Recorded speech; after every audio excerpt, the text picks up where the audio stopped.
বিএনপির ভারপ্রাপ্ত চেয়ারম্যান জনাব তারেক রহমানের সাথে ঢাকা ১৭ আসনের অন্তর্গত গুলশান থানা বিএনপি এবং এর অঙ্গ সংগঠন সহযোগী সংগঠনের নেতৃবৃন্দদের সঙ্গে মতবিনিময় করেন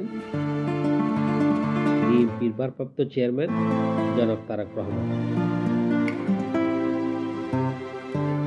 এ সময় ১৭ আসনের বিভিন্ন নেতাকর্মী সাথে উপস্থিত ছিলেন, বিএনপির স্থায়ী কমিটির সদস্য এবং আরও নেতৃবৃন্দ। আগামী দিনে বাংলাদেশকে একটি সুন্দর রাষ্ট্র গঠন করার জন্য তারেক রহমান বিশেষ ভূমিকা রাখবে বলে বাংলাদেশের সাধারণ জনগণ আশাবাদী এবং তার নেতৃত্বে আগামী দিনে একটি সুন্দর রাষ্ট্র গঠন হবে, এটা বাংলাদেশের জনগণের আশা আকাঙ্ক্ষা। গণতন্ত্র উদ্ধারের জন্য